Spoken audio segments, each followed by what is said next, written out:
we haven't lived through anything like this in our lifetime. Do you characterize this as essentially the president shooting himself in the foot? Yeah. April 2nd, 2025 will forever be remembered as the day that we began to make America wealthy again.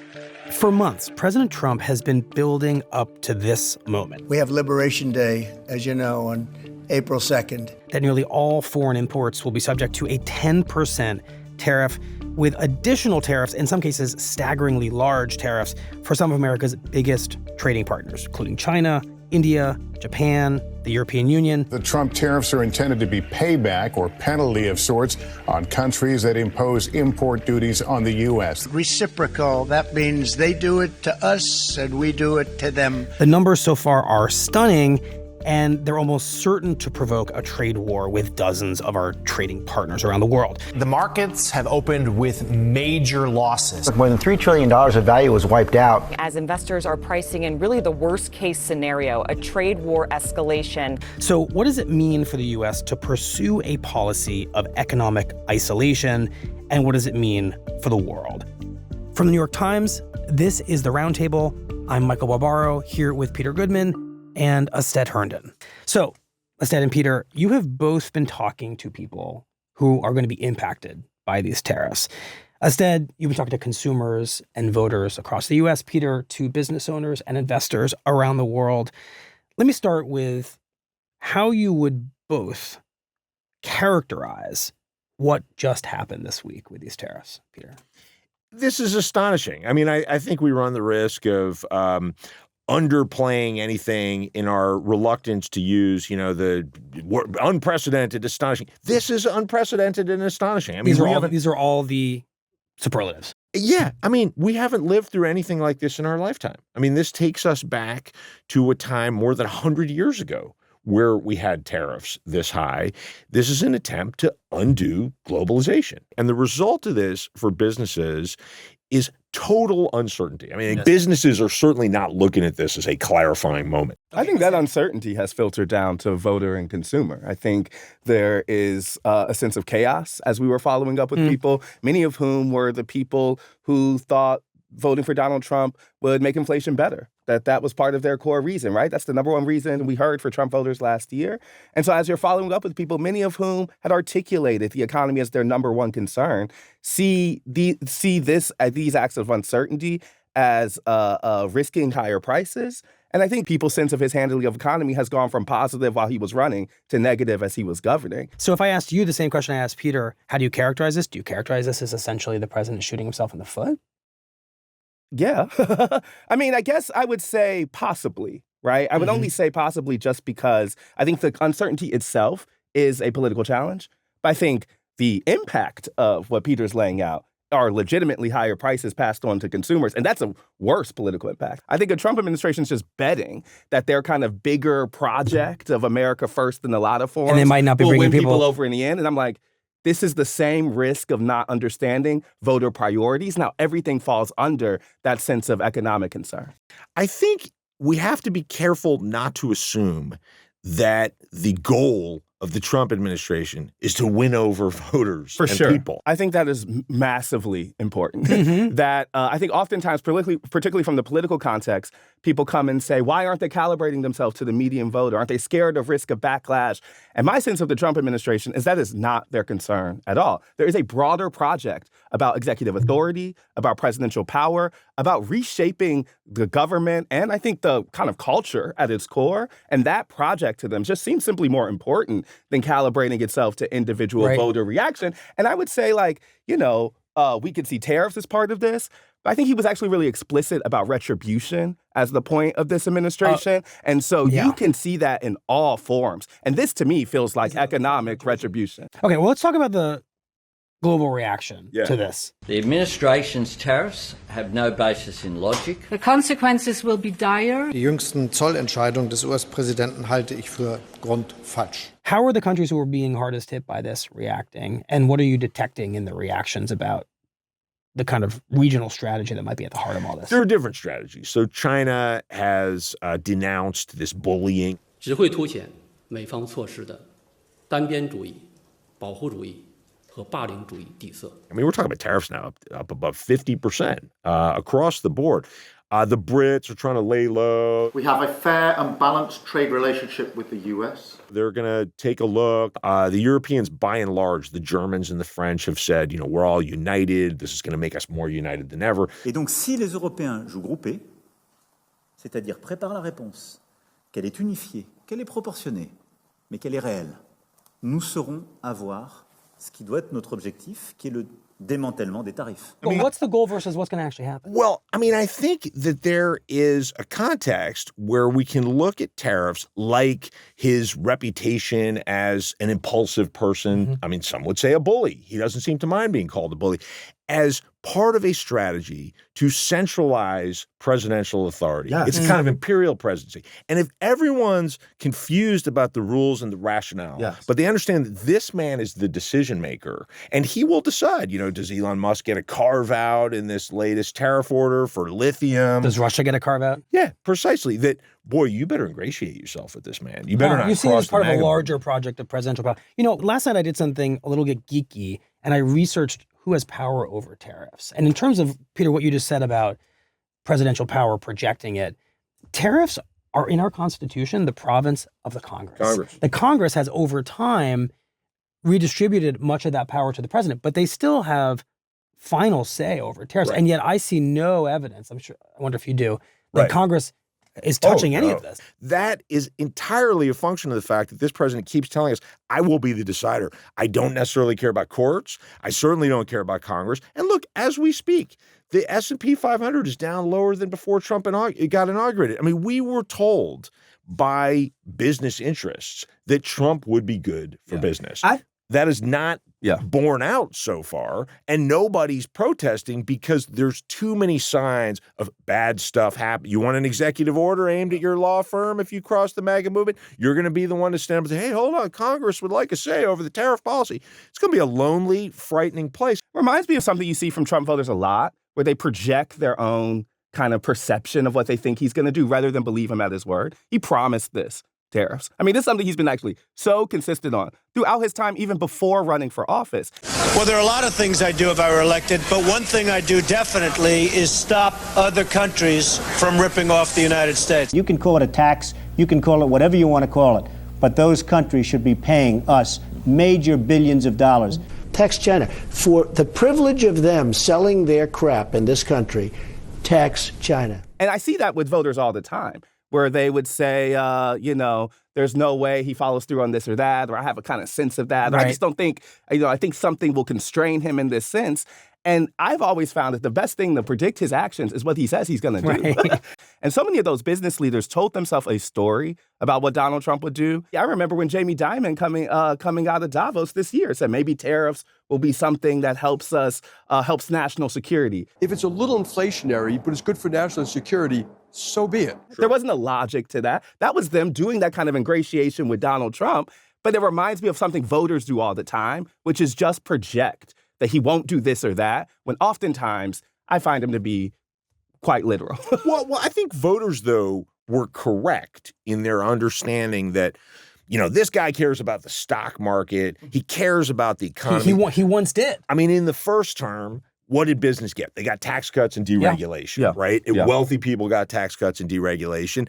And working class people got a lot of rhetoric. A lot of ordinary people in this country concluded the trade is a bad deal. It's made them economically insecure. So you can't simply revert to like, hey, hold it with these tariffs. Let's go back to how everything was great before, because most people don't think everything was great before. And yet if you don't And in some cases, they're quite right.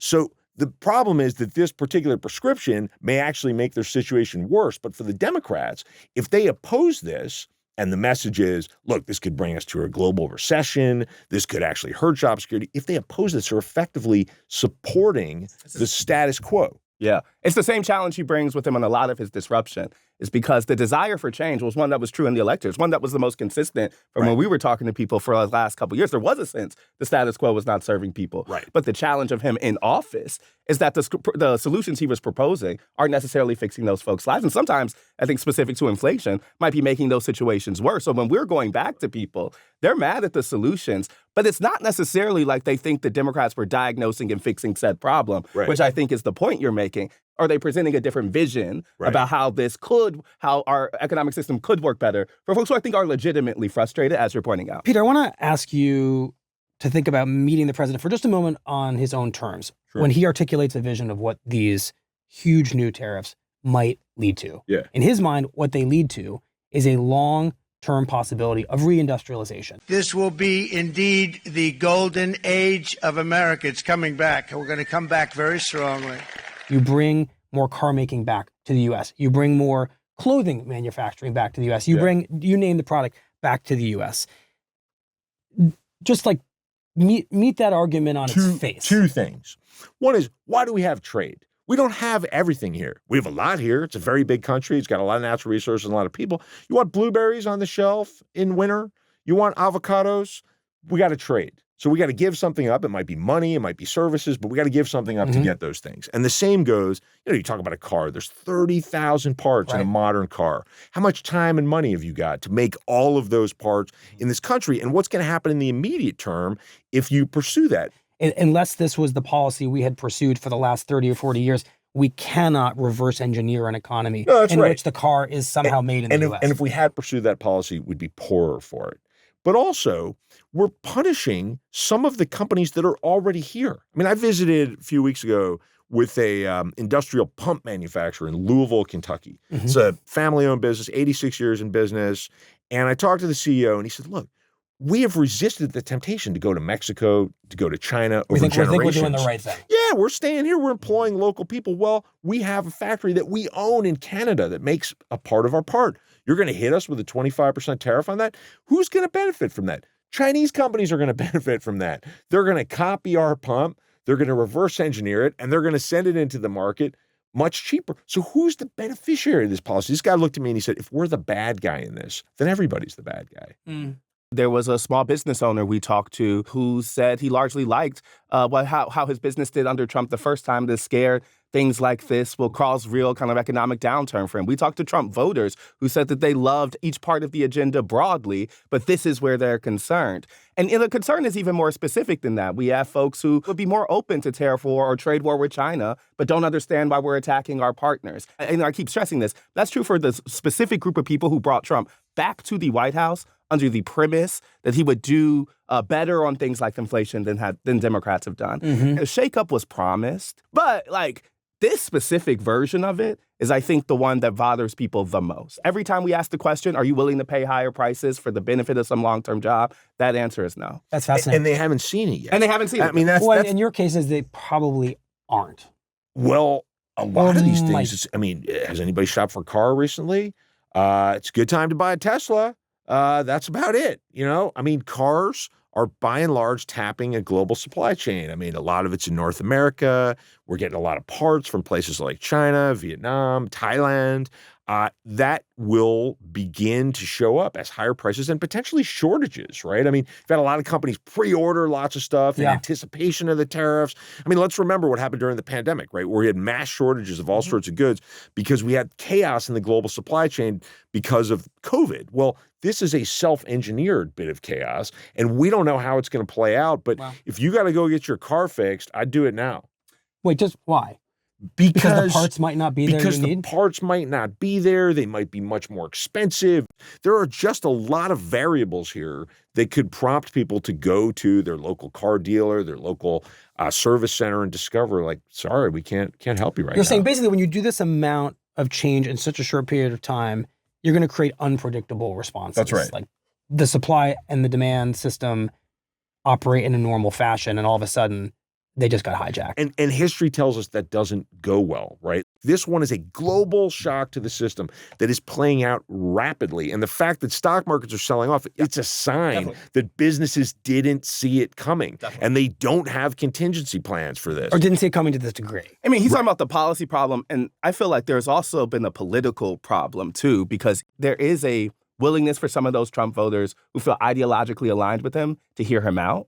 But that's a small group. And even among that group, who I'm used to talking to a lot, there was much more skepticism about this policy than you almost ever hear on a Trump policy. It sounds like despite what the White House is constantly saying, which is tariffs are not taxes. Tariffs are not taxes.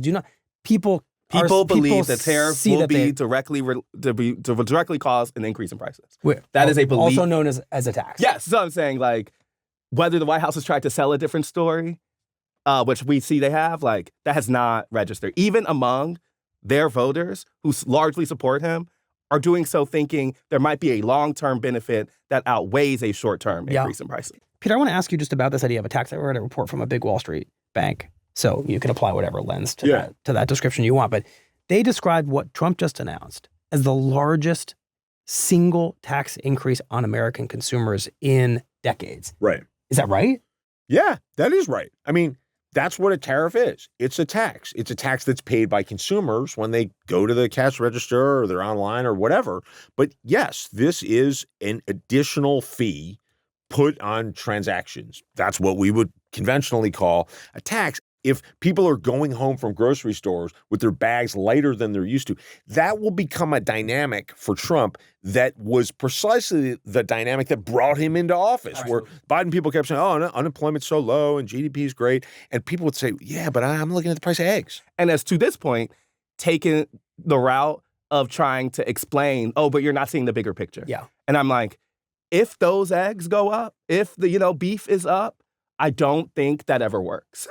Like gaslighting the electorate it doesn't is work. not a And good way. And they never care about your project as much as you do. I just saw something on television I didn't quite expect to see, which was two senators who do not see eye to eye. Tim Kaine of Virginia, a Democrat who was once on the presidential ticket of Hillary Clinton, and Rand Paul of Kentucky, a Republican through and through, going on Fox News and together saying, we think this is a terrible idea. Tariffs raise prices and they're a bad idea for the economy. So how does this play out politically? What's the scenario for what this looks like over the next few months in the political system? Remembering what we've very firmly established here, which is that everyone's kind of afraid of the president still.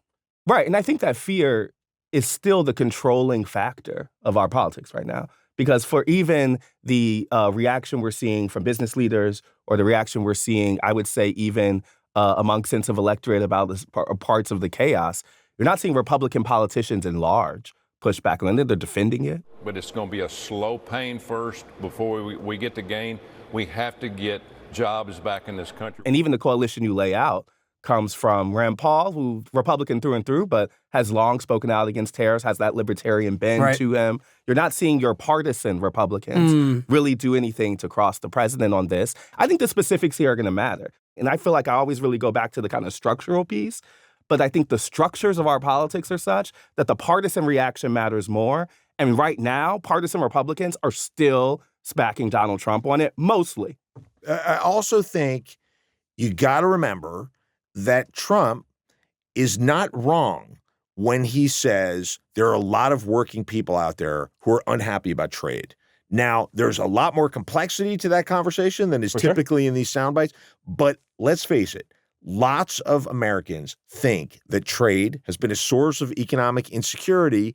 And while personally, I think it's worth noting that trade has been enormously beneficial. Globalization has been enormously beneficial. We've just done a very poor job taking care of the people who've been left behind. If you stand up in defense of trade, a bunch of senators, said trade the way we've been doing it is a good thing, let's keep doing it.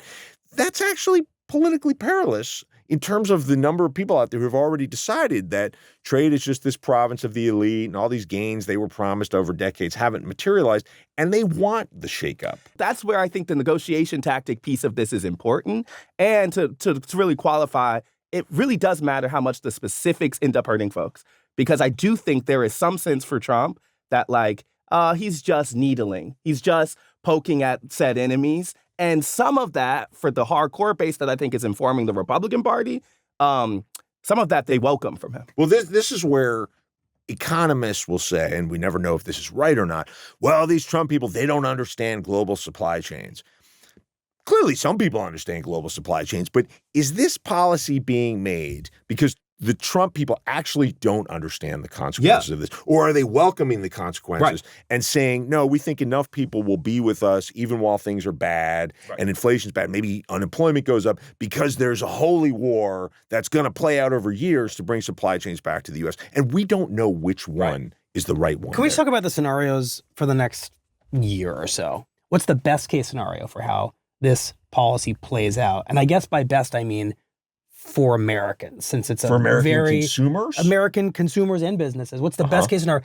And then what's the worst? And I assume the worst is probably something like a recession. So the best case scenario is that suppliers of the stuff we want in countries like China will say, we'll ride this out. We'll accept lower profit margins. We'll pick up the cost of these tariffs, or maybe we'll share them, and prices will go up a little bit, but not that much. And we'll essentially have business as usual. The worst case scenario is that we have a massive wave of retaliation, and suddenly we have farmers unable to sell their crops around the world. Consumers go into hibernation because they're worried about their jobs suddenly. The stock markets keep falling, and the investor class gets very tight with their money, and we have a big, nasty recession. And and by the way, that will not bring out the best in us in terms of who gets the blame for that, and whether we have a reasoned conversation about what the right policy should be, as opposed to like, let's blame somebody. Immigrants, diversity, like this is not going to be a simple question of like, oh, whoops, this policy didn't work out. Maybe we should tweak the policy. We've got this whole apparatus of deflecting blame. This could get pretty nasty. Yeah, there's a larger context to this. There's a war on DEI. There's a complex conversation about immigration. You're suggesting if things start to go south economically, it won't be divorced from that other battle. I think that's true because the broader framework, and I call it retribution, he would call it America first, like whatever you want to kind of call the buckets of this policy, I think do add up to a kind of cohesive worldview. And I think that we should think of things like tariffs alongside the expansion of executive authority, alongside the shutting down of long-term agencies, alongside increased deportations, or even his restructured relationship with countries like Ukraine and Russia, right? Like, I think there is a broader vision they have here about changing America's role, both domestically and the rest of the world. And so if that recession comes, it will be pitched or messaged through that context. Yeah, that's right. And so, like, I do think it's important for folks to know, like, what could be on the horizon here, because I feel like it's a 360 view. And I think some of what people react to Trump is too narrow. Like, these won't happen in isolation. It's important in the point that they're all happening at the same time. I just want to underscore something that you said, though, about tax cuts. So, you think about where business fits into this. So Trump's trick again and again when he's faced with economic problems is hand out goodies to whoever's unhappy. So for now, business leaders are quiet through a combination of fear and hope that they'll get what they actually got. And I think we will see. This is why, after this period of talking about bringing jobs back to America and retribution for a trading system that supposedly persecuted Americans, and never mind that that's completely nonsense and no economist anywhere actually believes that, we will get back to, oh no, we're doing this to raise revenue so we can finance tax cuts. So, Jamie Dimon, you might not be happy about the market swooning. Well, here's money to go buy another mansion in the Hamptons. Yeah, I think there's a lot of ways this ends. Because it works. It works in terms of silencing business leaders who might think this is a bad idea. Correct. Can I ask you a question? How did the random countries end up on that list? I was like the random islands. Like Fiji. Oh, yeah, Fiji. Do we know why? I do not know why this list looks the way that it does. I mean, we know that countries that have large trade surpluses with the United States have been singled out. But yeah, you go down the list, like I spent my morning trying to figure out, well, what's the reciprocal tariff rate on Colombia? What does the world look like for them today? I don't know. Peter, can I go back to what you said just a moment ago about trade partners retaliating against us? What potentially is the scale of that retaliation? What's going to be the impact on the U.S.? Well, it's potentially enormous. I mean, there's the playbook that we're already expecting, right? So the Europeans, the Canadians, they're going to put taxes on whiskey coming out of the U.S., soybeans, and other forms of agricultural crops. But, now there's this possibility of the digital sphere getting opened up to trade war. The Europeans are actively exploring how to hit U.S. tech companies. And, that's a recognition of the fact that they're saying, okay, Trump administration treats trade like it's all about manufacturing. So you're buying more cars from Germany than you're selling to Germany. Fine. Let's talk about digital because that's the future. A lot of that comes from the U.S. Yeah. Well, a lot of that comes from the U.S. and that's where the U.S. is running surpluses. So we'll start taxing that. Right. So it won't just be a reciprocal tariff. It will be a reciprocal punishment for being on the wrong side of a trade imbalance. And an expansion of the war in terms of what sorts of products are hit. Right, and then you're right back to that question of unpredictability. Like Right. it seems like you might be offering predictability in this moment, but actually you're just injecting a tremendous Who amount knows of where this is going next? So I better be tight with my money if I'm running a business. I'd like to end this conversation with the tangible Yeah. realities of what these tariffs are going to look like for people, because we're operating at a pretty high altitude, understandably, Sure. we're high altitude people. But a product, Peter, that's going to look and cost something quite different Right. in the next few weeks. And then we can ask Astead to interact with that as a consumer. Yeah. Look, on one level, it's pretty simple, right? If we're going to have reciprocal tariffs, that's the term that the Trump administration has used. Well, it's real simple, right? We're just going to charge other countries the same amount they're charging us.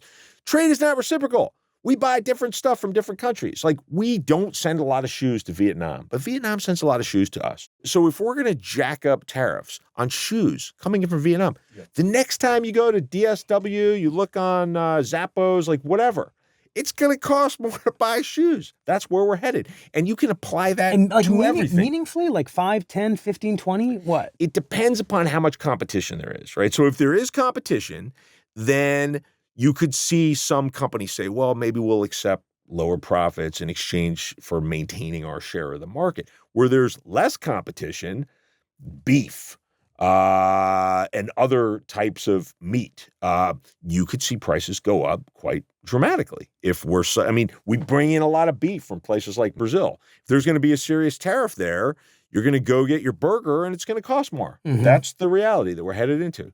There wasn't a thing we heard about more on the campaign trail Than groceries. than prices, than eggs, than inflation. And it really did subsume every other issue. Folks were mad at how much money was going to Ukraine because of prices, or things like immigration were also tied to it. And so I think about how fundamental that is to a lot of voters' concerns. And prices have been coming down. And prices have been. And so, like, the obvious thing is this reversal creates a causal relationship between this White House's actions and those prices. Yeah, there's not going to be a ton And I of cannot ambiguity. imagine a worse thing to do politically than that. But I guess I also think about in a more broader, like headier way, like the differences between why people vote in an election and then now, they were expressing dissatisfaction with the status quo last year. And that's what we were hearing consistently. But it was much less about the vision that Donald Trump was presenting, more so than Donald Trump as disruptor. And if you heard that vision, tariffs were always there. Yeah. Tariffs were always a huge part of it and a fundamental and signature economic belief of his. He talks about every route, every opportunity. And so what the actual fallout is, we'll see. And I think that will gauge that kind of range of reaction. But I do think it underscores like the differences in how our politics works. And it's very often not about the policy those folks are presenting, even as you're presenting it to those voters. I would ask them, well, what is he going to do? Is he going to fix it? And that really wasn't what it was about. And now I think now folks are looking up And the rubber's meeting the road. And that rubber's meeting the road. Well, Liberation Day itself, and I'm not trying to be a spokesperson for the president on this, but Liberation Day was a branding exercise in suffering on behalf of a larger patriotic duty. And so do you imagine anyone's going to Duty for attach what? that to rebuild the American manufacturing Well, base? but also, we're going to raise $6 trillion in revenue. Well, no, you're not. Not if everybody starts buying American stuff. I mean, there are internal consistencies in these messages, right? So either... Right, because I just want to translate that. Yeah. Because if Americans respond to these tariffs by buying more and more American stuff, then fewer and fewer tariffs will we be don't get the paid, revenue on the then you're not tariffs. getting the revenue. This gets real tricky. Yeah, right. So which one is you it? can't possibly do all of these things, right? You can't rebalance trade, bring jobs back to American, rebuild supply chains, and get all this revenue from tariffs. Like, some of these things are not going to happen. And it could be none of them will happen. I'm sensing, correct me if I'm wrong, you're taking a fairly dim view of the possibility that this is going to function in the way the president hopes. I think at the margins, there will be change. Look, if you are running a multinational company and you absorbed the message in the first Trump term that I better think seriously about diminishing my dependence upon China. Where am I going to go? Oh, I might go to India. Well, that's still on the wrong side of the ocean if I'm selling it to North America. Okay, I'll go to Mexico. So that strategy's out the window, right? There is no safe harbor. You're now looking at massive tariffs against all of those trading partners. So there will be, anybody who can bring stuff back to the U.S. will. But, it's not just this pump company in Louisville. Kia, Hyundai, they built massive factories for hundreds of millions of dollars in Georgia in anticipation of something like this. Oh, you want us to make stuff in the U.S.? We'll make stuff in the U.S., but they're tapping a global supply chain. You've now told them you have to pay more for steel in the United States. You don't know where your parts are going to come from. That's upsetting. I love my Kia Telluride. Oh, yeah, I got the EV9. Yeah, you should. I bought it used before this all. Yeah. Wait, what am I answering? Which Kia car do you like best? Which Kia car do you like? Yeah. Like, whichever one picks me up in an Uber.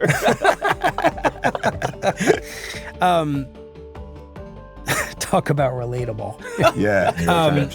All right, well, Astead, Peter, thank you very much.